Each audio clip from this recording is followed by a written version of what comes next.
Exam में प्रश्न आते हैं कि वाक्यों को शुद्ध कीजिए। तो वाक्यों को शुद्ध करने के लिए सबसे पहले हमें ये जानना ज़रूरी है कि वाक्यों में किस किस तरह की अशुद्धियाँ हो सकती हैं। तो पहला है अन्विति संबंधी अशुद्धियाँ।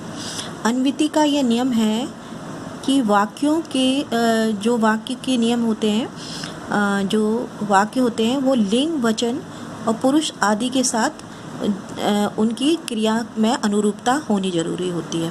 अगर ये उसके अनुसार नहीं होते तो ये वाक्य अशुद्ध हो जाते हैं। जैसे मैं यहाँ पर एक एग्जाम्पल है, क्या आप पढ़ लिए हैं, क्या आप पढ़ लिए हैं, तो ये वाक्य अशुद्ध है। इसकी जगह पे हमें आएगा क्या आपने पढ़ लिया है। इसी तरह से दूसरा उदाहरण है, तुम मेरे मित्र हो, मैं आपको भली भांति जानता हूँ। अब यहाँ पर तुम मेरे मित्र हो, तो यहाँ पर मैं आपको आया है, आपको ना आकर यहाँ पर आएगा कि तुम मेरे मित्र हो, मैं तुम्हें भली भांति जानता हूँ। या अगर ये इस तरह से सेंटेंस होता कि आप मेरे मित्र हो, मैं आपको भली भांति जानता हूँ। अगर यहाँ पर तुम शब्द आया है तो यहाँ पर तुम्हें आएगा कि तुम मेरे मित्र हो, मैं तुम्हें भली भांति जानता हूँ। इसी तरह से तीसरा उदाहरण है कि हमारा लक्ष्य देश की चहुमुखी प्रगति होनी चाहिए।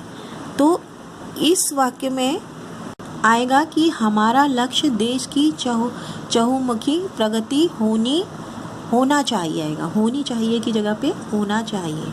हमारा लक्ष्य देश की चहुमुखी प्रगति होना चाहिए। अब हम पढ़ेंगे वचन संबंधी अशुद्धियाँ। अब वचन संबंधी अशुद्धियाँ किस प्रकार से होती हैं, देखिए। ये कविता सुनकर आनंद का अनुभव हुआ। अब इसमें कविता एक वचन है, तो यहाँ पर ये शब्द लिखा है, ये ना आकर यहाँ पे आएगा यह, तो हम बोलेंगे यह कविता सुनकर आनंद का अनुभव हुआ। इसी तरह से एक दूसरा एग्जाम्पल दिया हुआ है यहाँ पर कि उन सबों ने काम कर लिया है, काम कर लिया, तो यहाँ पर उन सबों ने ना आकर आएगा उन सब ने काम कर लिया है। तो ये वचन संबंधी अशुद्धियाँ हैं। इसी तरह से अगला है लिंग संबंधी अशुद्धियाँ, कि ये पुल्लिंग है या स्त्रीलिंग है, इससे संबंधी भी बहुत सारी अशुद्धियाँ वाक्यों में होती हैं। उनको हम इस तरह से देखेंगे, जैसे सीता प्रतिभाशाली छात्रा है, क्योंकि सीता स्त्रीलिंग है। स्त्रीलिंग के लिए प्रतिभाशाली नहीं आता है, स्त्रीलिंग के लिए आता है प्रतिभाशालिनी। तो बोलेंगे सीता प्रतिभाशालिनी छात्रा है। इसीलिए अगला है जैसे गुणवान महिला का सभी जगह आदर होता है। अब यहाँ पर जो महिला स्त्रीलिंग है तो उसके लिए गुणवान शब्द इस्तेमाल नहीं किया जाता है, और महिलाओं के लिए जो हम इस्तेमाल करेंगे वो होगा गुणवती। गुणवती महिला का सभी जगह आदर होता है, सभी जगह आदर होता है। तो इस तरह से हम देखते हैं कि हम बहुत सारे लिंग संबंधी जो होते हैं वो अशुद्धियाँ भी हो जाती हैं, कि कुछ शब्द जो होते हैं वो पुल्लिंग में इस्तेमाल किए जाते हैं, कुछ शब्द स्त्रीलिंग में इस्तेमाल किए जाते हैं, तो ये कहलाते हैं लिंग संबंधी अशुद्धियाँ। अगला है हमारा संज्ञा संबंधी अशुद्धियाँ। इसमें जैसे प्रश्न है, हत्यारे को मृत्युदंड की सजा मिलेगी। अब यहाँ पे ये मृत्युदंड और ये सजा, दंड का मतलब भी सजा होती है और सजा तो है, तो यहाँ पर एक शब्द को ऐसे दो बार ना लिखकर हम इसको इस तरह से लिख सकते हैं कि हत्यारे को मृत्युदंड मिलेगा। मृत्युदंड माने सजा ही होती है, मृत्युदंड का मतलब सजा ही होता है, तो हम ये सजा नहीं लिखकर हम इसकी जगह पर लिखेंगे हत्यारे को मृत्युदंड मिलेगा। इसी तरह से है अगला, जैसे फैक्ट्रियों के गंदे धुएं से वायुमंडल की हवा दूषित हो रही है। अब यहाँ पर ये वायुमंडल जो शब्द है, वायुमंडल का मतलब ये होता है कि हवा जिसमें रहती है वो हवा का। अब यहाँ पर भी हवा इस्तेमाल कर दिया है, तो वायुमंडल और हवा में से केवल हम एक ही लेंगे। तो हम इसका उत्तर इस तरह से लिखेंगे, इसके जो वाक्यों को शुद्ध करना है हम इस तरह से करेंगे कि फैक्ट्रियों के धुएं से वायुमंडल दूषित हो रहा है। अब यहाँ पर हम हवा जो लिखा है ये ना लेकर इसकी जगह पे हम सीधे लिखेंगे वायुमंडल दूषित हो रहा है। तो ये थी हमारी संज्ञा संबंधी अशुद्धियाँ। अब हम अगला लेंगे सर्वनाम संबंधी अशुद्धियाँ। इसमें एक वाक्य है, तेरे को कुछ नहीं करना है। तो यहाँ सर्वनाम है तेरे। तेरे की जगह पर हम इस्तेमाल करेंगे तुम्हें।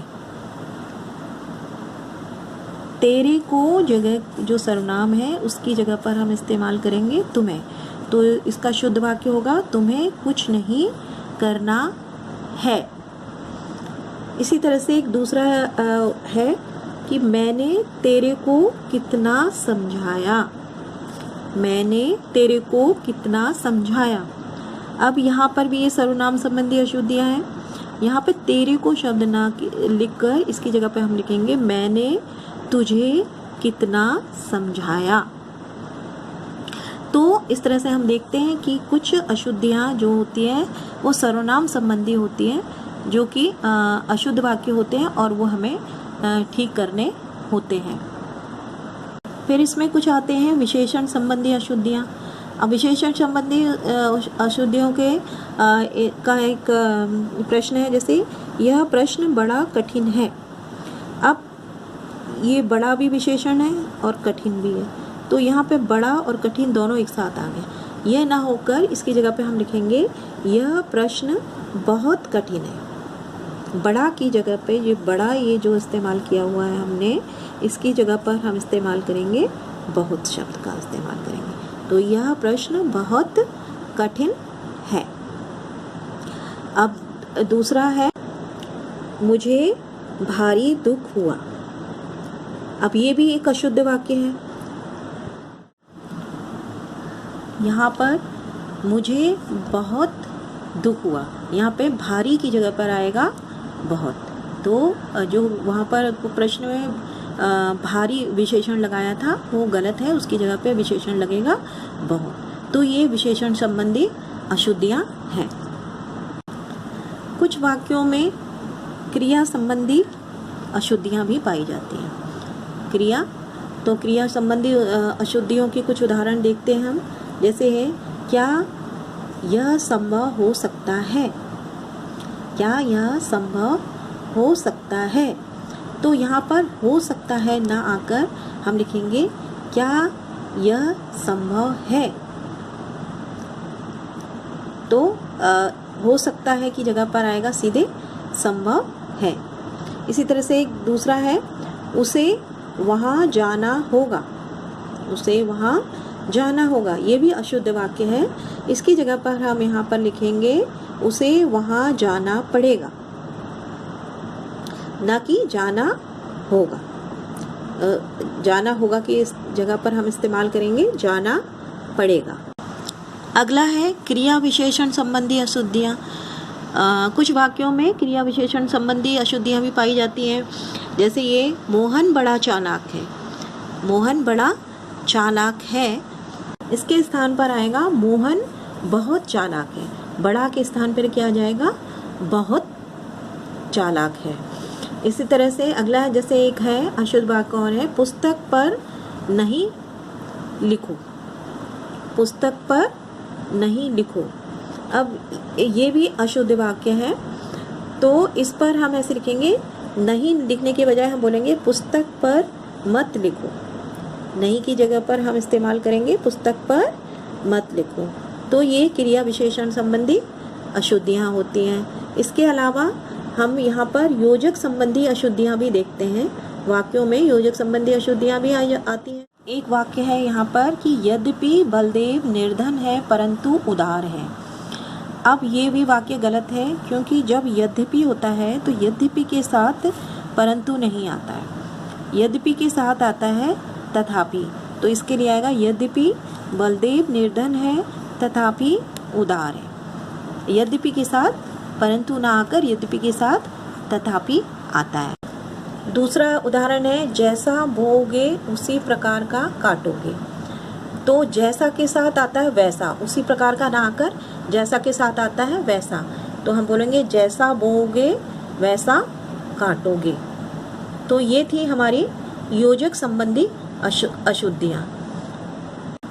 अगला है पदक्रम संबंधी अशुद्धियाँ। इसका एक प्रश्न ये एक है, जैसे महात्मा गांधी का देश सदा आभारी रहेगा। अब यहाँ पर जो पद का जो क्रम है, वाक्य का जो क्रम है, वह सही नहीं है।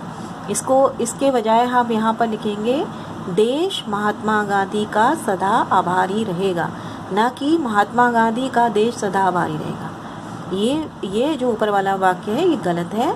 इसका शुद्ध वाक्य ये बनता है कि देश महात्मा गांधी का सदा आभारी रहेगा। एक दूसरा है, केवल यहाँ 2 पुस्तकें रखी हैं। ये भी गलत क्रम से लिखा हुआ है वाक्य। तो यहाँ पर पहले आएगा कि यहाँ केवल 2 पुस्तकें रखी हुई हैं। तो ये पद क्रम जो वाक्य बनाते हैं उनको किस तरह से पद को लिखते हैं उसकी तरह की अशुद्धियाँ इस वाक्य में है। जैसे एक और है, एक फूल की माला ले आइए। तो यहाँ पर एक फूल की माला नहीं होती, एक फूल से तो माला बनती ही नहीं है, बल्कि हम ऐसे बोल सकते हैं कि फूलों की एक माला लिए। बहुत सारे फूलों से मिलकर एक माला बनती है, न कि एक फूल से माला बनती है। तो हम यहाँ पर बोलेंगे फूलों की एक माला ले आइए। तो इस प्रकार से हम देखते हैं कि वाक्यों में जो वाक्य होते हैं, कुछ वाक्यों में पद की क्रम की कमियाँ पाई जाती हैं, गलतियाँ पाई जाती हैं, जिसके कारण वाक्य गलत हो जाते हैं। कुछ वाक्यों में वाच्य संबंधी अशुद्धियाँ भी पाई जाती हैं, और ये अशुद्धियाँ किस प्रकार की होती हैं यहाँ पर आपको बताया जा रहा है। जैसे कि अध्यापक ने हमसे लेख लिखाया।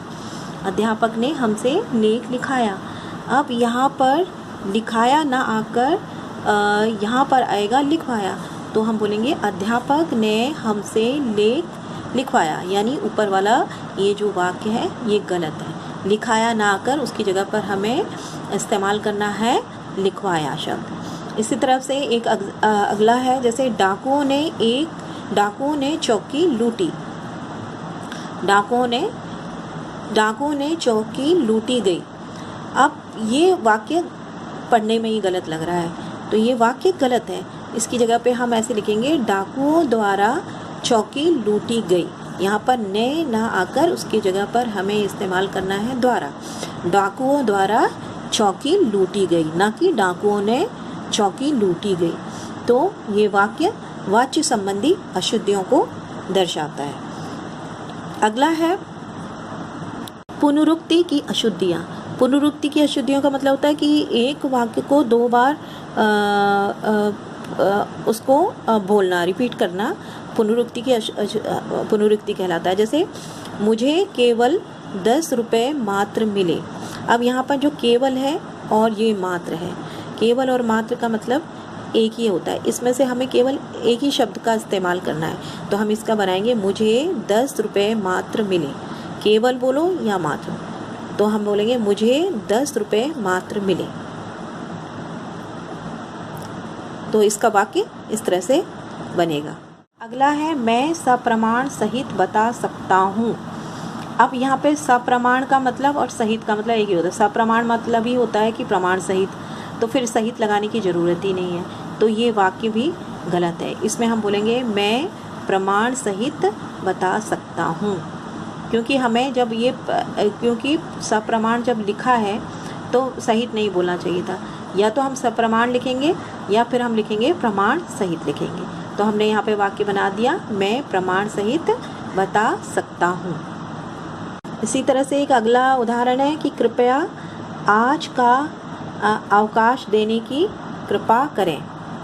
कृपया आज का अवकाश देने की कृपा करें। अब यहाँ पे कृपा शब्द 2 बार आया है, एक बार कृपया करके और एक बार कृपा करके आया है, जबकि इसका वाक्य बनेगा आज का अवकाश देने की कृपा करें। यानी यहाँ पे कृपया लिखने की ज़रूरत ही नहीं है, अभी हमने लिख दिया आज का अवकाश देने की कृपा करें। तो इस तरह से ये जो शब्द होते हैं वो पुनरुक्ति की अशुद्धियाँ मानी जाती है।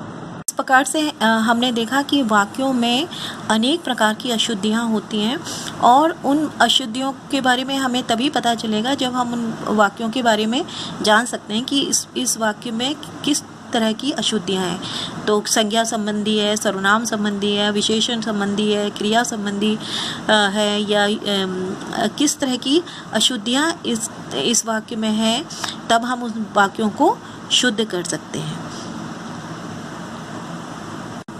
तो मैं उम्मीद करती हूँ कि अब आपको समझ में आ गया होगा कि अशुद्ध वाक्यों को किस प्रकार से हमें शुद्ध करना है।